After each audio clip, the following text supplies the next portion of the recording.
Wagub DKI blunder soal banjir, padahal sebaliknya, ditulis oleh Syardi. Musim hujan telah tiba. DKI Jakarta adalah kota yang paling disorot terkait penanganan banjir, sekaligus banyak yang ingin melihat sejauh mana pekerjaan Anies dalam mencegah banjir. Menurut pantauan media, DKI Jakarta kembali diguyur hujan secara terus-menerus pada hari Rabu kemarin. Hujan yang turun sejak Rabu siang hingga malam hari diklaim tidak mengakibatkan banjir. Wagub DKI Jakarta yang mengatakan hal tersebut.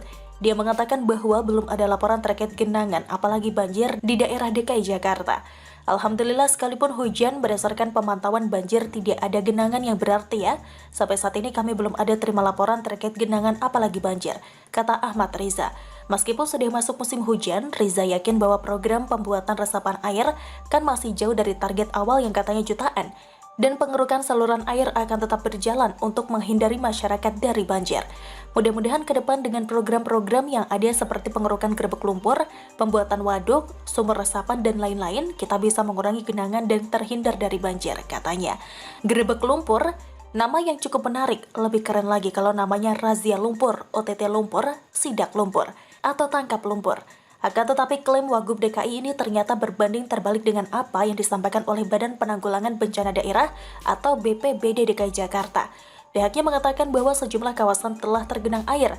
Data tersebut dikeluarkan pada Rabu 27 Oktober 2021 pukul 18 waktu Indonesia Barat.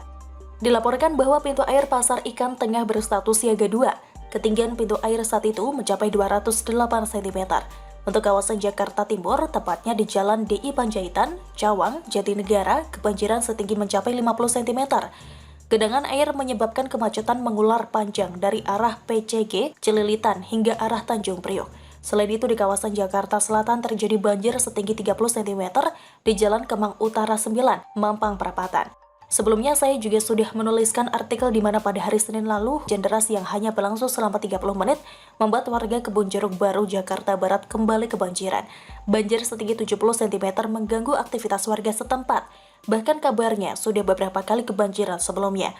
Saya tidak paham bagaimana bisa Wagub DKI mengatakan itu dengan penuh percaya diri, padahal banjir adalah salah satu masalah paling kompleks di Jakarta dan tidak akan bisa selesai dalam waktu singkat.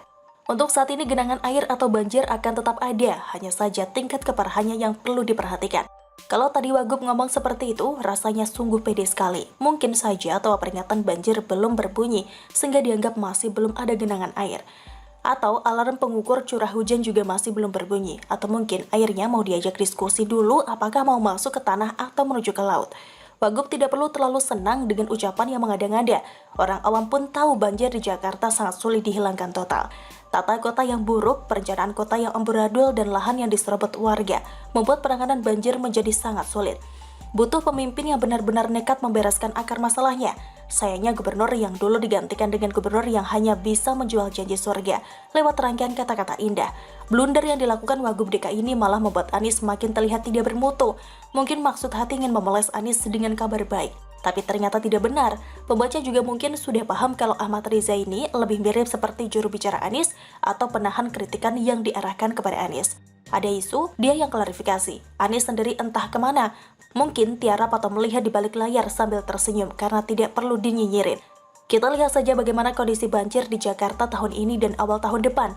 Kalau masih parah, ya sudahlah. Tapi kabar baiknya adalah ini adalah yang terakhir dari Anies. Tahun depan warga Jakarta tidak perlu melihat dia lagi. Tugasnya akan digantikan oleh orang lain. Bagaimana menurut Anda? Silahkan tulis komen Anda di kolom komentar. Jangan lupa untuk like, subscribe, dan share. Siward TV pamit sampai jumpa. Wassalamualaikum warahmatullahi wabarakatuh.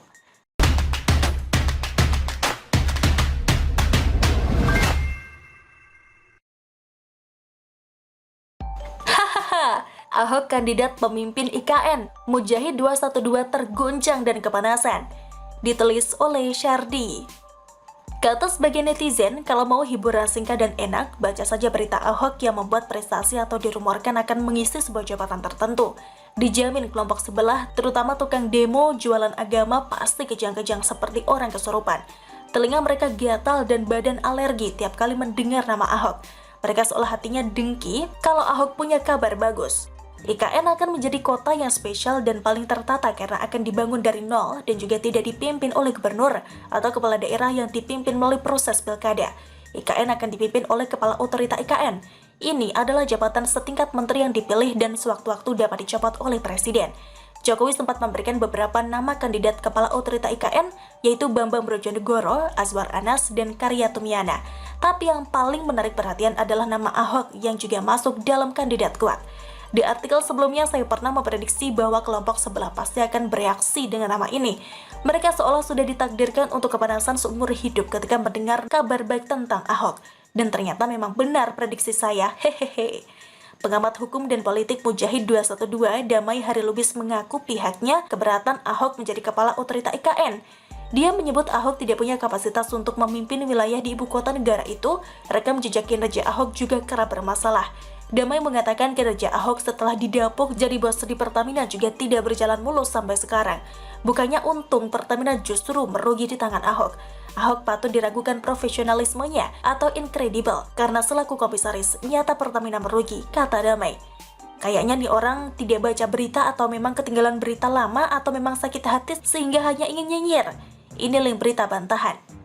Di situ dikatakan bahwa PT Pertamina Persero berhasil mencetak laba sebesar 182,81 juta dolar Amerika Serikat pada semester 1 2021 atau setara dengan 2,62 triliun rupiah.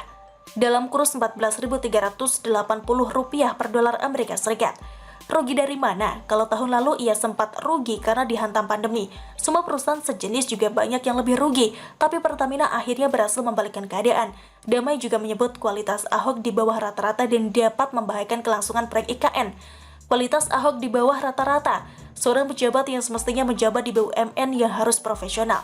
Ahok menjadi salah satu titik rawan karena unsur kepercayaan masyarakat pada dirinya yang minus dapat menimbulkan faktor yang dapat membahayakan kelangsungan pada proyek IKN, kata Damai lagi. 212 again? Tenang sajalah, tidak usah kejang-kejang gitu. Baru dengar rumor Ahok masuk bursa kandidat saja sudah gerah mirip orang masuk ke sauna. Baru dengar pengumuman saja sudah terguncang hebat kayak diserang gempa 10 skala Richter. Apalagi kalau nanti beneran Ahok jadi kepala otorita IKN, bisa jadi banyak yang bakal kesurupan massal dan menggelinjang mirip cacing kepanasan. Kalau tidak setuju silakan saja bikin kepala otorita IKN tandingan dengan visi misi sewangi surga dan semanis gula. Dulu ada gubernur tandingan, bikin saja tandingan yang lain.